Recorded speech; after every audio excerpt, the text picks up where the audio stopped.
This episode of the Grizz Podcast is sponsored by Sam Garcia. Sam has been a faithful listener for many years and has encouraged me through emails and messages. Sam, just want to say thank you, brother. Your support means a lot. I'm grateful to have you in the Grizz community, and thanks for helping us do what we do to impact men around the world.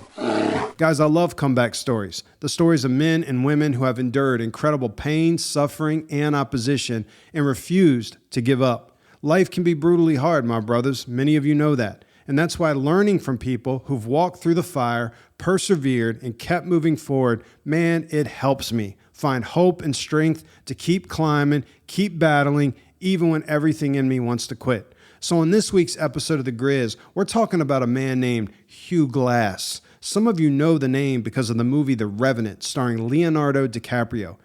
It is one of my all-time favorite movies. I own it. I've watched it many times. So what happened was, like a few months ago, I was watching it and I just wasn't satisfied. I wanted to know the true story behind this man, Hugh Glass. So I went down the rabbit hole. I'm talking books, articles, historical accounts, podcasts, YouTube videos, anything I could find. I've been researching him for months. And man, this guy, I'm not kidding, dude. He may be one of the toughest human beings to have ever walked the planet. Most of you know the basic story. Gets mauled by a grizzly bear, he's left for dead, he's abandoned in the wilderness, and somehow he crawls nearly 200 miles to safety after he's ripped apart by a grizzly bear. I mean, can you even imagine that? Honestly, I can't. Really think about that. It blows my mind. And here's the crazy part. The movie leaves out a ton of what this man endured throughout his life. Even his backstory before the bear attack is so fascinating and mind-blowing. This man knows pain and suffering. He knows cold, starvation, isolation, betrayal, fear, survival. And this wasn't some movie or reality show. This was a real man. You know what I'm saying? Like real life, real suffering, real grit, real perseverance, nearly every day on the edge of death. So I bring all this up because if you're discouraged right now, if you're exhausted, if you're sick, if you're in pain, if life feels heavy, if you're barely hanging on and you just want to throw in the towel, my brothers, I'm telling you, don't quit. Hang on, because Hugh Glass has something to teach us. And one of the biggest lessons from his story is this: no matter what happens to you, you have to keep moving forward. Let me say it again. No matter what happens to you, you have to keep moving forward, even if all you can do is crawl. So go grab a fresh mug of coffee, sit back and relax, and let the Grizz tell you the unbelievable true story of one of the toughest men to ever walk the planet, Hugh Glass.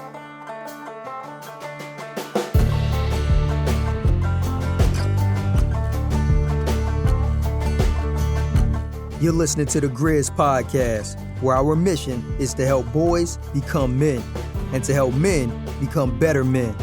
It's gonna be raw, it's gonna be real, and it's gonna be relevant. Now, here's your host, Jason George. Get him, Jay. Yo, what's going down, all my brothers from other mothers? Welcome back to another episode of the Grizz Podcast. I'm seriously glad you are here with me. I mean that. Thank you. It's an honor. Today is Thursday, June 25th, 2026. When I'm recording this, it is my son's birthday, so big shout out to him. He is serving in the United States Navy. So proud of him. Anyway, it's been a few weeks since I've been behind the mic, and I apologize for that. I had some urgent personal matters to take care of, and I was out of town for a while. Thank you for your patience and for sticking with me. I plan to get back to consistently dropping weekly episodes to keep you guys fueled for the fight. Now, like I said in the intro, most of you probably know about this guy, Hugh Glass, because of the movie The Revenant with Leonardo DiCaprio. Such a great movie. It won all sorts of awards. Now, that movie is partially based on a book by Michael Punke's, I don't know if I said his last name right, historical novel that has the same title, The Revenant. And when I first watched the movie and then I looked at the title, I remember thinking What the heck does the title even mean? The Revenant. What a stupid name to give such an awesome movie. And I was so uninformed. I found out the word comes from an old French term that basically means one who returns from the dead. A revenant is somebody who comes back after everyone assumes they're over and done with. It's a man who survives what should have taken him out. That man is the revenant. And now I'm like, dude, I love that. Dude, I want to be like that. I want to be that kind of a man, the Revenant. And my brothers, that title, it fits Hugh Glass perfectly because somehow he pulled off one of the greatest comeback stories of all time. And honestly, dude, when I first watched this movie, I was like, wait a second. There is no way that this can be the true story of this guy, Hugh Glass. So, as I said, for months, I've been digging into the real history of Hugh Glass. Books and articles and podcasts about him and YouTube videos about him, all of it. And so, Hollywood definitely added some things and dramatized some parts with the movie. But much of what you saw in the movie is absolutely true. And dude, when I tell you what this guy endured throughout his entire life and what the movie left out, it's almost beyond comprehension that one man went through this much. I mean, just a really cool story. Most of us just know Hugh Glass because of the grizzly bear attack. But in some ways, that's not even the craziest part of his story. There's so many crazy facets to his story. Now, before we even get into the famous grizzly bear attack, I want to give you a little background on this guy because this man's life was so interesting and fascinating and hard. It was a hard life before the grizzly bear ever even shows up. So most historians believe he was born in Pennsylvania to Scottish-Irish parents. He lived from 1783 to 1833. That means he died at the young age of 50. That's right, 50 is young because I'm 51 at the time of recording this, so 50 still sounds pretty young to me. Anyway, nobody really knows much about his early life, because there's no personal journals, there's no autobiography, there's no podcast interviews, social media posts, you know what I'm saying? There's really nothing about his early life. Everything we do know about the man comes from stories passed down by people who knew him or who heard about him because he became freaking legend. But one thing becomes pretty clear from those stories. This guy lived one heck of a life. It is said that he was around 5'9". He had a stocky build. He had a dark complexion. He had long jet black hair, and he had a long, black matching beard. And there were scars running across his cheeks. So around 1816, Glass was working as a sailor when the ship that he was on actually got captured by pirates. Jean Lafitte and his ruthless gang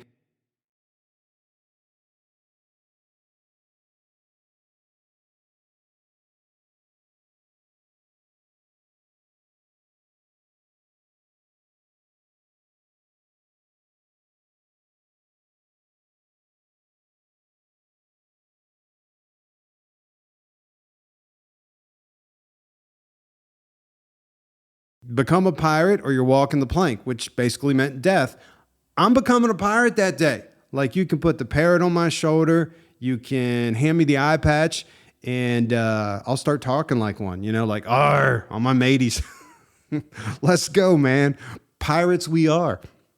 So that's basically what Glass did. Not because he wanted to become some bloodthirsty criminal, but because he just wanted to stay alive. Now, according to the stories, Glass hated the pirate lifestyle. He hated it. And eventually, he and another man decided they had had enough of that. So one night, they escaped and literally swam across the Galveston Bay into Texas. And you know that if these pirates catch you, they're going to kill you. Oh yeah, I forgot. And there's this other little problem. At the time, the Texas coast around Galveston Bay was home to the Karankawa tribe. Now, the Karankawa had a reputation that absolutely terrified people back then because many believed that they were cannibals. So that was the word, that spread throughout that whole region. Don't get captured on the coast near Galveston Bay because they're going to eat you. So Glass knows this, but it's like, do you want to stay and keep living with the pirates, jump into the water in the dead of night, swim across the Galveston Bay, and then there's the risk of becoming fresh white meat with a side of mashed potatoes for the Karankawa tribe. Imagine the pressure. Dude, again, escaping pirates, swimming through dark, open water, trying not to drown, trying not to get caught, trying not to get spotted along the shoreline by these Indians, knowing that if the wrong people catch you, you're done. And my brothers, this is just the beginning.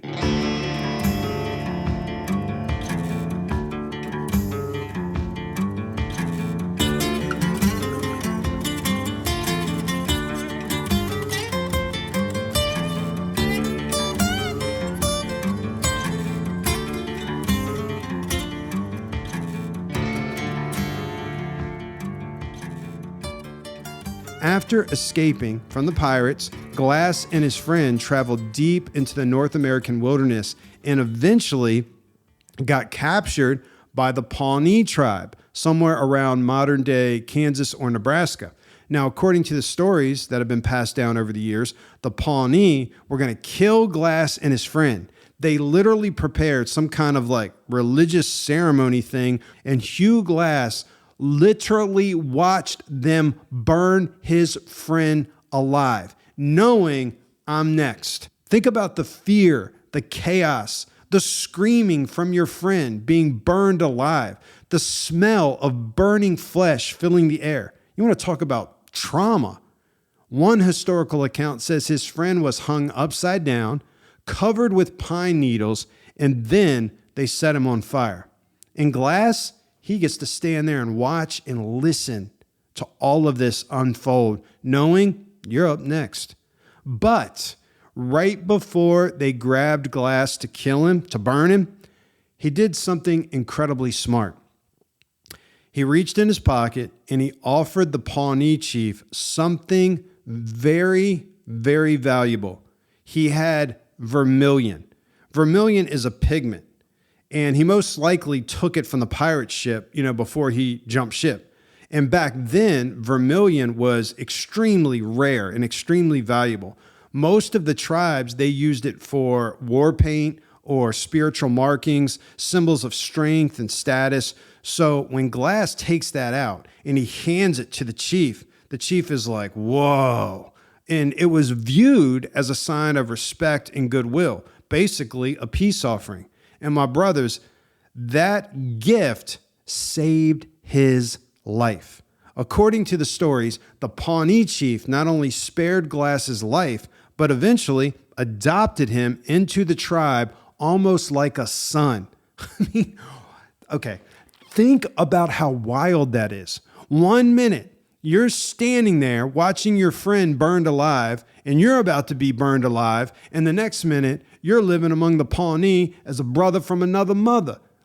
This is crazy. And honestly, this is where the story, it just gets super fascinating to me because this may have been, it had to be, where Glass learned all these survival skills that would later save his life after the bear attack. What seemed like a horrible predicament to be in, being captured by the Pawnee, was actually preparation for what he would face later in life. Let me say that again. What seemed like a horrible predicament for him to be in was actually preparation for what he would face later in life. And this is why I tell guys so often, and myself, embrace the suck. Embrace the suck. You don't know if the suck you're going through right now is preparation for what you're going to face later in life. That's how it often is, my brothers. That's why we have to embrace the suck, and you've got to look beyond it. You never know what it's preparing for you down the road. So anyway, for the next 4 years, Glass lives among the Pawnee like he's part of the freaking tribe. And during that time, he would have learned so many valuable things: how to track animals, how to hunt, how to fight, how to war, how to live off of the land, how to treat injuries, without hospitals or doctors, how to survive brutal weather, and just how to endure extreme hardship. He learned firsthand how dangerous frontier life could be and how survival often depended on things like awareness, toughness, adaptability, grit. And according to several historical accounts, Glass didn't just live among the Pawnee. Again, as I said, he became part of their tribe. This is so cool. It reminds me of that old movie, Dances with Wolves. That's such a great movie, where they took Kevin Costner's character in and made him part of the tribe. So this reminds me too, I was thinking, like, as I'm going through this, I just have deep thoughts to share with you guys and some application. But this reminds me that every man deep down in his heart longs to be part of a tribe. We all do. We want to be part of a tribe. And I'm kind of jealous that Hugh Glass, I know it had to suck at first, but dude, you became part of the Pawnee tribe. Like, they were your people. And to them, you were their people. Like, you guys, that's awesome to me. Guys, we're not meant to live in isolation as lone rangers. We all need a tribe. We long to be part of a tribe. Anyway, Glass even took a Pawnee wife and began building a life among the people who had once planned to execute him. So again, this is just crazy. And we're still just getting started on the life of Hugh Glass. So everything we've talked about so far, talking pirates, cannibals, escaping across, the Galveston Bay, almost being burned alive, living with the Pawnee, all of this, just the warm-up. What happens next is the part that made Hugh Glass a freaking legend. Where's my coffee?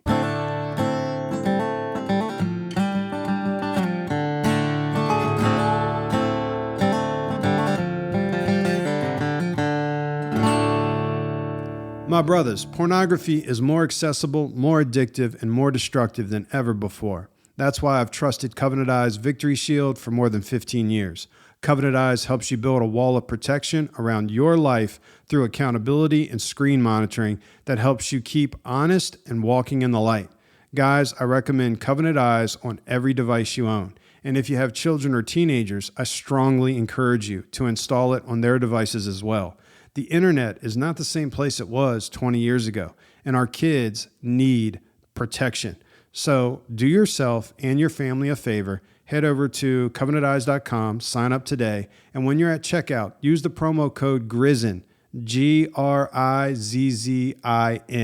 GRIZZIN, and you'll get your first month completely free. Again, that's covenanteyes.com, and when you're at checkout, use the promo code GRIZZIN. Now let's get back to the show.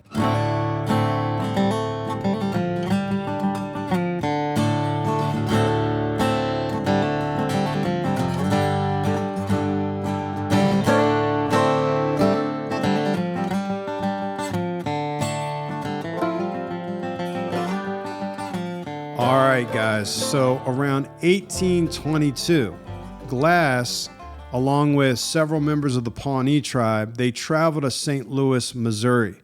And when he's there, he comes across an advertisement that was placed by General William Henry Ashley.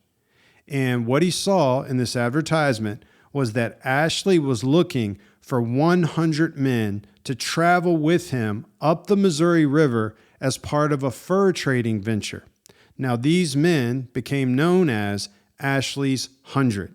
And my brothers, this was an all-star lineup of mountain men, talking guys like Jedediah Smith, James Bridger, William Sublette, Thomas Fitzpatrick, men who would eventually become legends of the American frontier.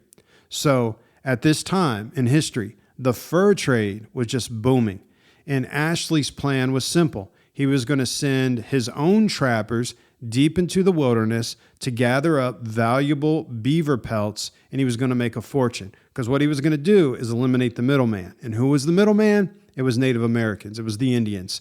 And that doesn't go over too well with the Indians. So they're going to look at it like, what are you doing to us? You're stealing from us, and you're a bunch of bastards, and we want to kill you. So the expedition set off up the Missouri River. And dude, this journey was brutal. They were not in modern boats with engines. These men would spend just weeks like pushing, hauling, and using long poles, poling these heavy keel boats against the powerful Missouri current. And just making progress was painfully slow. Like on a good day, they might make it 15 miles upriver. So here's what happens. Eventually, Ashley gets word from this guy, Major Andrew Henry, that more horses were needed for the expedition. So Ashley divides his men into separate groups, and they continue west. And this is when things went really loco sideways. So while they're traveling through Arikara territory, which are often referred to as the Rees in the movie, that's what they call these Native Americans, the Arikara, they're referred to as the Rees. Ashley's men were attacked by the Arikara warriors. And if you've seen the movie The Revenant, this is the opening scene. This is the battle that just starts out the movie. The attack was devastating. Several men were killed. Many were wounded. And Glass, dude, he gets shot in the leg. So the survivors retreated downriver and they regrouped. Now, here's something I found that I thought was pretty cool. After the attack, Hugh Glass wrote a letter to the parents of one of the men who had been killed. Listen to part of what he wrote. He says, "It is my painful duty to tell you of the death of your son." And he goes on and he describes this young man's final moments here on earth. And he assured his parents that he died in peace and we gave him a proper burial. I love finding things like this because suddenly, like Hugh Glass isn't just some larger than life, tough guy, mountain man legend. He's a real human being with a heart. This says a lot about him. You know what also says a lot about him is the fact that he hated the pirate lifestyle. You know what I'm saying? Like the looting, the stealing, the pillaging, all of that. Like he didn't want to be part of that. But even when this guy dies, he promises them, "Hey, I'll send a letter to your parents." And he does. Like real human being, real heart, real empathy, still a tough guy. I mean, beyond tough guy. You'll hear in just a little bit some more. But here's a man that's recovering from a gunshot wound in his leg, yet he's taken the time to write this compassionate letter to grieving parents. It tells you a lot about his character. So after regrouping, Ashley's expedition just completely abandoned like the whole river route thing. They were like, we're not taking the river anymore. And they began to push west, over land going towards the Rocky Mountains. And so Glass served as a hunter for this expedition. And one day, while scouting like way ahead of the main party in what is now South Dakota, he stumbled upon something that would change his life forever. And if you know, you know. Here it is, guys. My brothers, this is where everything changes. Some accounts say Glass was scouting for game. Others say he was, out looking to gather wild fruit. Either way, he's alone. He's being, quiet and stealthy. He's way away from everyone else. And suddenly he comes upon a mother grizzly bear with 2 cubs. He startled her. And that is always a bad, bad, bad thing. This bear wasn't hunting him. She wasn't looking for a fight. Glass simply surprised her. And now she believes that her cubs are in danger. And she goes into full mama bear mode. And my brothers, this is the predicament Hugh Glass found himself in. And it all happens like within seconds. Now, I don't know about you, but I've hiked in grizzly country several times in Montana and Wyoming. I've been in Yellowstone hiking, the Tetons Glacier National Park. And I remember the park rangers always told us the same thing. Man, when you're hiking through grizzly country, like make noise. Let the bears know that you're coming. And so in the little, gift shops and things in these national parks, you could get these bells that had like little strings attached, and you would attach them to your hiking stick or your backpack. And so they would make, I think they're annoying. I don't like bells, but it would make some noise so that the bears would hear you coming, because, startling, scaring, especially a mama grizzly bear, it's going to induce an attack. And I also remember the rangers talking about, hey, you need to carry bear spray. Particularly, there was one out there called grizzly spray. And they said, you need to have that on you at all times. And I was thinking like, well, I got my pistol on me. But I was told by a biologist out there that, worked with grizzly bears for the University of Montana. He's like, dude, your pistol is going to do nothing but tick that bear off even more. And it's going to be worse for you. But because this bear spray, this grizzly spray is so potent and their noses are so sensitive, they want nothing to do with that. And dude, this is funny. I can personally attest to how potent this grizzly spray is, because, oh man, many years ago, when I first started Narrow Trail Ministries, I was outfitting mission trips to the Blackfeet Reservation in Northwest Montana for high school and college age youth ministries. We did, I think it was at least 6 mission trips out there. And throughout the week, one of the big activities when we weren't doing mission work in the town of Browning is we would take the students into Glacier National Park, and we would do some like epic hikes, man. If you've never been to Glacier, you got to go to Glacier.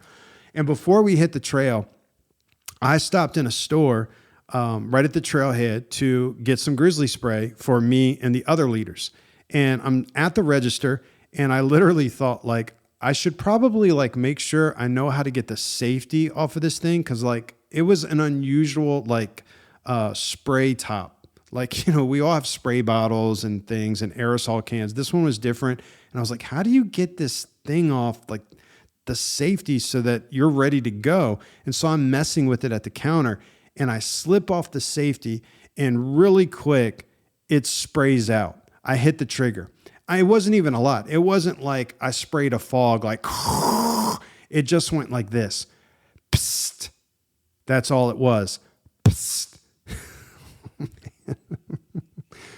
It was a bad idea, dude.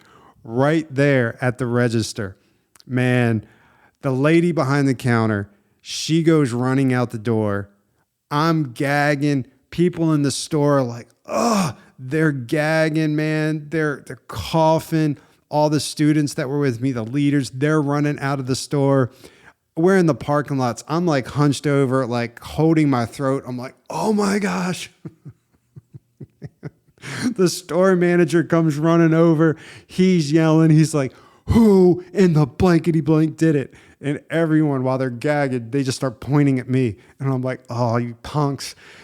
So he comes over to me. He's like, why would you ever spray that? He's like, I got to shut my store down for the rest of the day. I got to air that thing out. I can't even make money. And I'm like, man, it was an accident. I was just trying to see how to get the safety off. I'm like, that's my bad, dude. That's my bad. But I'm gagging. I'm like, wow. Looking back, it is hilarious. But at the time, not so much. I mean, just even getting a small whiff of that stuff, I understand why grizzly bears want nothing to do with it. And that's what this wildlife biologist from University of Montana was saying. He's like, I've been charged multiple times. And he's like, I don't pull my gun. I pull the spray. He goes, it saved my life every time. They can't stand it. Anyway, Hugh Glass, he did not have little bells on him to alert the bears, nor did he have a can of grizzly spray in his hand that he got from the local national park store. Anyway, he surprised a mother grizzly bear with cubs. Bad idea. He's scouting for game. He's trying to move quietly, trying to move stealthily, and man, it's just bad. So she's frightened. She goes into defense mode, and she charges. And if you've seen the movie The Revenant, this scene is so intense. They did such a good job with it. I mean, it's exactly what the actual historical accounts like report. And I'm going to tell you about that. Like, this scene is just brutal. I was going to try to take a clip of it, like the audio, and play it for you guys, but it's really long. So one historical account says the grizzly grabbed Glass by the throat, picks him up by the throat, slams him to the ground, and just begins mauling him. And at one point, she reportedly tore away a portion of his flesh, carries it over to her cubs so that they can eat on it, and then comes back and says, I ain't done with you. Like, I want you to imagine that. Glass somehow manages to break free. There's one historical account that says he tried to climb up a tree. She grabs him, pulls him back down, says that he is seized by the shoulder, badly lacerated his arm, inflicted a severe wound to the back of his head. Another report says Glass manages to grab his rifle when all of this has happened. He gets a shot off on the bear, but the shot didn't immediately stop the attack. It's exactly what that wildlife biologist was saying. You're just going to tick the bear off even more. But it was a well-placed shot. It's just not going to be effective right away. Some reports say after he fires the shot of his rifle, Glass then reaches for his knife and begins to fight the freaking grizzly bear with nothing but his knife. Think about that. He's a bleeding man. He's already wounded. This bear is right up on him. I'm talking the breathing, the saliva, the snot, that you can smell the bear in his breath, and he's just whipping you, the blood. And freaking Glass is just stabbing and slashing, fighting for his life. And eventually all Glass could do is just scream for help. And he screams so loud that his cries did reach, the expedition. And the men just came rushing towards the scene. And when they arrived, they were like, oh my gosh. But the first thing they noticed is the bear was dead. Glass actually killed the grizzly bear. Now, the grizzly bear about killed him, but Glass won the fight. Glass beat the bear, but he's barely hanging on. And one of the men who witnessed the aftermath of the bear attack was a trapper named Hiram Allen. And this is what he wrote about Glass's injuries. The monster had torn the flesh from the lower part of the body and from the lower limbs. He also had his neck shockingly torn, even to the degree that an aperture appeared to have been made into the windpipe and his breath to exude at the side of his neck. All right, let that sink in for a second. His windpipe is punctured, and basically when you see the air come out, it's coming out the side of his neck. So there's like this bubbling, this gurgling. That's what the guy's like, that's what I saw. And his flesh had been ripped from his body, talking his face, his neck, his head, they're shredded. And somehow he's still alive. But the men in the expedition, they're all convinced Glass he doesn't have long. He's not going to survive this. And they thought he would die before morning. But morning came and Hugh Glass was still breathing. Now, Andrew Henry, the leader of the expedition, believed it was too dangerous to remain in the area because there were hostile war parties that were looking for these guys. So the guys ended up building a stretcher and they carried Glass for like 2 days, but progress was painfully slow. So eventually Henry, comes up with a plan. He says, look, the rest of us are going to move forward, and I'm offering $80 per man, an $80 bonus to anyone who will stay behind with Glass until he dies, give him a proper burial, and then you can catch up with the expedition. So think about what that means. Nobody expects Hugh Glass to survive, not even the leader of the expedition. There's no doctor, there's no surgeon, no hospital, no medevac is coming. They're hundreds of miles from civilization. Glass is so badly mangled that survival seems impossible. And the two men who volunteered were John Fitzgerald and a young trapper that many historians believe was James Bridger. But at the time, he was only 19 years old. So there's older John Fitzgerald, and there's the younger James Bridger, who went by the name Bridges. Now, days had passed, and Glass still didn't die. So Fitzgerald and Bridges are like, what the heck? Glass just refuses to die. And eventually Fitzgerald, the older one, convinces the younger one, Bridges, that, look, we've done all we can. We got to get out of here because we're going to die. These attack parties are coming for us of these Native Americans. So the story goes that Fitzgerald began digging a grave for Glass. I want you to think about that. The man's grave is being dug while he's watching. He's still breathing. And then came one of the most controversial moments in frontier history. Dude, Fitzgerald and Bridges actually went through with it. They talked about it. They were like, this is what we got to do. We're just going to have to leave him. We got to do this. And I'm sure it was like, but he's not dead yet. They walk away. They leave him. They take his rifle and they leave him alone in the wilderness, still recovering from a gunshot wound to the leg, mauled by a grizzly bear. He can't walk, barely alive. He's struggling to breathe. Brothers, listen to me. That is not just abandonment. That is betrayal. He's still breathing. He can still see them. He sees them walking away. They leave him anyway. It's heartless. Yeah, this guy Fitzgerald in the movie, man, they did such a good job of making him the kind of guy like you just hate. You can't stand him. Like he's just this evil, money-hungry bastard. And I don't know if that's how he was in real life. You know, maybe he wasn't. I wasn't there. But all I know is this. The historical accounts say that they left a badly wounded man to die alone in the wilderness. And I'm sorry, man. For years, I've lived by that motto, never leave a man behind. Like that's one of just the code. It's a guy code that I thought all guys had, but they don't. It's an ethos, you know what I'm saying? Like you don't leave a man behind. I don't care what he's done. I don't care how bad he's wounded. You don't leave a man behind. To leave a man behind when he's at his worst, when he's broken, that says a whole lot about a person. So Fitzgerald and Bridges, they eventually catch up with the expedition and they tell everyone Glass died and we gave him a proper burial. And neither of those claims was true. Glass was still alive, but these guys are just like, we want the money. Glass is still alive. And what they don't realize is that they don't understand the type of man this is. They don't understand the fight that is still in him. Now, before we move on, let me point out something that Hollywood changed. The movie portrays that Glass had a teenage son that was with him who was murdered by Fitzgerald right in front of Glass. And I have found no historical evidence that that ever happened. And as far as historians can tell, you know, we do know that Glass left behind a Pawnee wife that he had, and he joined this expedition, but there is no reliable evidence that he ever had a son.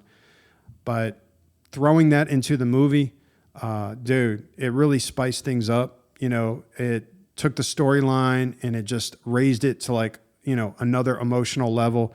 And it gave like the character in the movie, Hugh Glass, his character, not the real Hugh Glass, but it just gave him like this stronger motivation that I've got to find Fitzgerald and Bridges and I want revenge, not only for what you did to me, but for what you did to my son. But honestly, I mean, being shot in the leg, mauled by a grizzly bear, abandoned by your companions who were supposed to look after you, that were even paid to look after you, and then being left to die there, he's got plenty of motivation. All right, so let's get back to what we do know. Despite the horrific injuries, Glass made a decision to fight for his life. He had no rifle, he had no friends, he had no help. He just had pain and suffering. His wounds were festering. His leg was broken. He had deep gashes in his back and his neck and the back of his head. His ribs are exposed. And he was roughly 200 miles from the nearest settlement. So the first thing Glass does is he resets the bone in his own broken leg. Now think about that. Think about doing that yourself. No Novocaine. Just going to reset the bone in your own leg. And then he takes the bear hide that Fitzgerald and Bridges left for him to cover him, kind of like a burial shroud, right? He takes that and he wraps himself in it to keep warm. And then what does he do? Listen to me. He started crawling. Did you hear what I just said? This man started crawling. You guys hear me say it all the time. Keep climbing, my brothers, keep climbing. But my brothers, sometimes climbing isn't possible. Sometimes all you can do is crawl. And that's okay. You just have to keep moving. Keep moving. You know, Glass is driven by two very powerful forces, a will to live and a desire for revenge against the men who had abandoned him. And somehow he just begins dragging himself across the wilderness. He's got that big grizzly bear hide on him, and he's just crawling across the wilderness. Anyway, the story goes that to prevent gangrene, Glass allowed maggots to consume the dead flesh in his wounds. And he uses Thunder Butte, which is like this landmark that juts out. I think it's in South Dakota. He used that Thunder Butte as a landmark that would help him navigate toward the Cheyenne River. Now think about who Glass would have learned that kind of thing from. How to use Thunder Butte as a landmark, how to know where he was going. Do you see the survival skills, the things that he picked up from that unfortunate situation, that sucky situation in the past? Like I've been taken in by the Pawnee tribe, but look at what it's doing for him later in life. Some accounts say that he built a crude raft. Wonder who he learned that from. Others say that a friendly Lakota helped him along his journey. A Lakota Indian, another Native American, came across him and helped him for a while. Either way, what happened next was extraordinary, because for roughly 6 weeks, Hugh Glass survived on nothing but roots, berries, insects, raw rattlesnake, and whatever else he could find. But he knew what to find, and he knew how to survive. Who did he learn that from? At one point, he scavenged meat from a buffalo carcass after wolves had finished feeding on it. And slowly, what happens? His strength returns. His wounds begin to heal. And little by little, he's covering more ground. And by mid-October of 1823, Hugh Glass limps into Fort Kiowa after traveling roughly 250 miles. The man that was left for dead, he's alive. But he wasn't finished. He didn't find what he was looking for at Fort Kiowa. He got some supplies on credit, and he immediately began searching for the men who had abandoned him. Along the way, he endures and escapes another Arikara attack. He survives like an additional wilderness journey because the route he was taking didn't work out. He had to take another route. And somehow he just keeps finding a way to move forward. He does not give up. He's in pursuit. He's on the hunt. He doesn't stop moving. Then on New Year's Eve of 1823, Hugh Glass walked into Fort Henry. Just think about that. That's where many of the men from the expedition were. The same men that walked away from Glass, the same men that, expected him to die. There he was. This man that was mauled by a grizzly bear, abandoned in the wilderness, that they were told, oh, he died and we gave him a proper burial. There he is. He walks through the gates under his own power. He's still bruised, he's broken, he's scarred, but he's alive. He was quite literally the Revenant, the man who came back from the dead, the man who everyone said he's done, and he's not done. He is the Revenant. So Glass learned that Bridges was still nearby, but Fitzgerald had moved on and joined the U.S. Army. So when he finally confronts Bridges, he finds out that Bridges really didn't want this. It was more Fitzgerald, and he chooses to forgive Bridges. He lets it go. Now, Fitzgerald is another story. Glass kept on. He kept tracking him all the way to where guys said that he was. They said he's at Fort Atkinson. And so Glass continues on another epic journey to Fort Atkinson, and he's still looking for revenge. But when he finally finds him, there's no dramatic showdown like the movie portrays. There's no epic knife fight by the river. What he finds out is that Fitzgerald is now part of the U.S. Army, and that means he's U.S. Army property. And Glass is telling the commander, he's like, turn him over, give him to me. And he's like, you can't have him. He doesn't belong to you. He belongs to us. You're not touching him. And Glass tells him the whole story of what this guy's done, what's happened to him. And the commander gives Glass his rifle back, and he gives him some money. He compensates him for his losses. But Glass never gets this revenge on Fitzgerald. There's never this showdown. It's kind of anticlimactic in some ways. You're wanting that, you want Glass to be like the Denzel, the equalizer, but it doesn't happen. And here's what does happen. In the end, Hugh Glass has to let it go. He chooses to forgive. And honestly, maybe that's the most impressive part of his story. It's one thing to survive a bear attack. It's one thing to survive the wilderness. Man, it's another thing entirely to surrender your right to revenge and leave justice in God's hands. I mean, have you ever been like truly wounded by somebody, betrayed, neglected, abandoned? Man, if you have, then you know. You want revenge. You want them to get theirs. And you can become that person that says, I want to be the one that gives it to them. But God tells us to do something different, right? He says, leave it in my hands. Vengeance is mine, says the Lord. I don't know if Hugh Glass was thinking about that. I don't know. I know it's something we need to be thinking about. It's something that I've had to think about. And the years that followed after this were pretty much exactly as you'd expect. Glass did what he knew how to do. He returned to the frontier. He trapped, he hunted, he explored, he fought. He survived more battles. He survived more injuries. I mean, there's another attack. I mean, they're constantly attacked by Native American tribes. And he took an arrow to the back from one of these attacks. And the arrowhead was lodged in his back for months until he could get to a place where he could get it treated and removed. He just lives with that, and he keeps doing his thing. He kept living the hard life he had always known. Then, in 1833, at the age of 50, Hugh Glass was killed during another attack by the Arikara. It was a hard ending for a hard man. But, maybe the most important part of Hugh Glass's story, it's not how he died. It's how he lived, man. You know what I'm saying?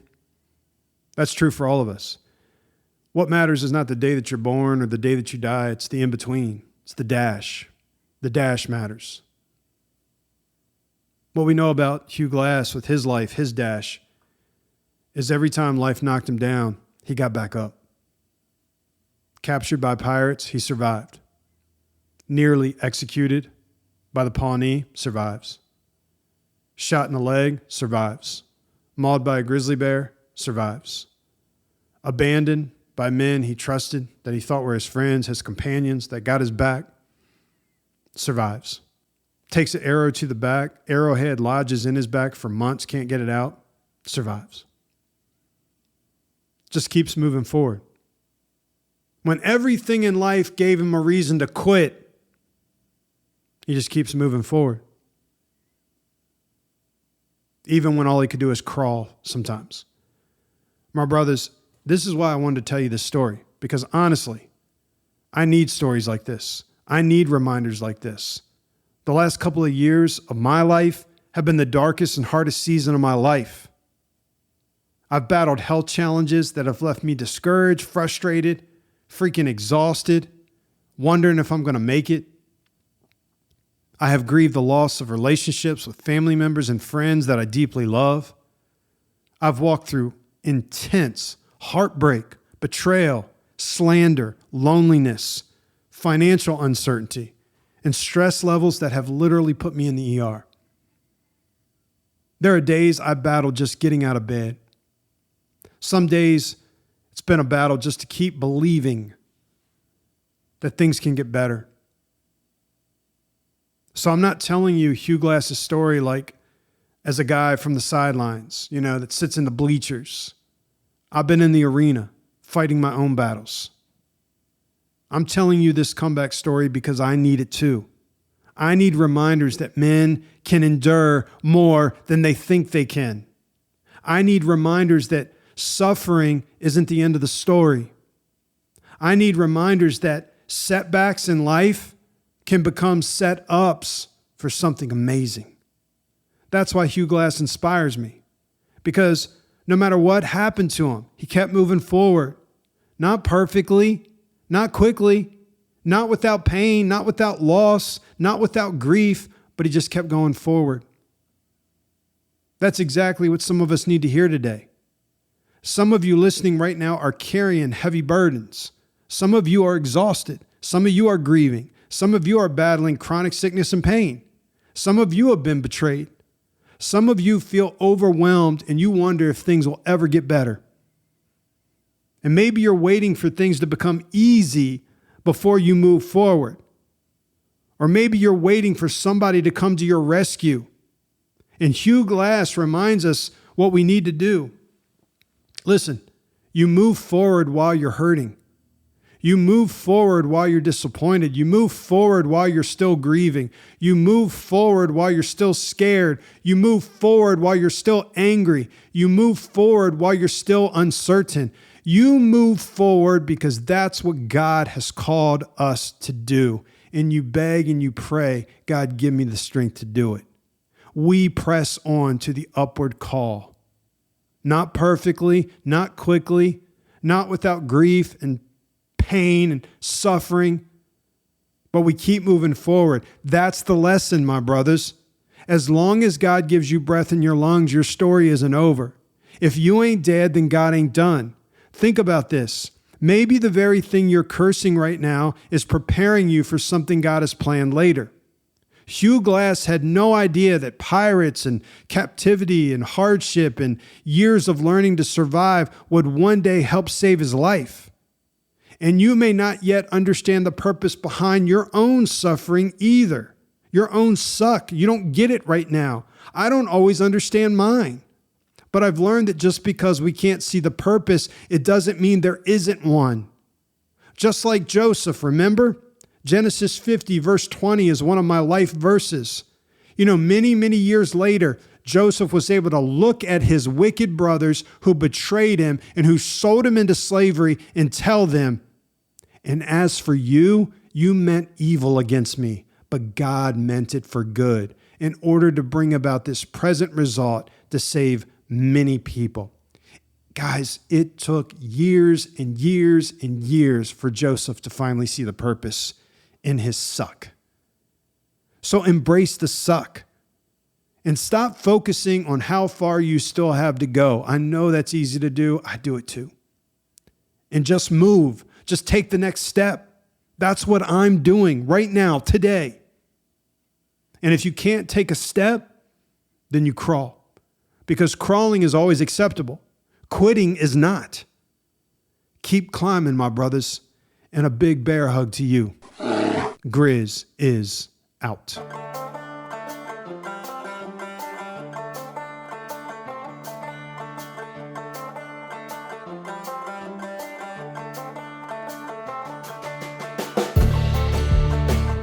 A few closing items of Grizz Biz. My brothers, if God has used this podcast in your life, don't just consume, contribute. The Grizz Podcast is an outreach of Narrow Trail Ministries, a nonprofit helping men recover, rebuild, and climb higher. If you'd like to support what we're doing, go to our website, narrowtrail.com, and click on our Give page, or simply text the word GIVE to 301-888-6860. Text the word GIVE to 301-888-6860. You can leave a donation of any amount. We promise it's secure, it's safe, it's easy, and there's no obligation. We don't give out any of your info, whatever. So what else? If you or your business would like to sponsor an episode of the Grizz Podcast, reach out to me. Let me know. And we're going to make that happen. We can't do what we do without our show sponsors. So shoot me an email, jason@narrowtrail.com. Also, if you are sick and tired of falling to sexual sins like pornography and you're ready to get serious about breaking free, check out our Climb teams. These are online small groups for Christian men that meet every week that provide biblical guidance, accountability, godly support, prayer. I lead all of them. And you know what? They work. We are seeing countless men break free, marriages heal, and God is now using these men to make an impact upon others. To learn more, go to our website, narrowtrail.com, click on the Climb Team page, and there is also a short online application you can fill out if you're interested.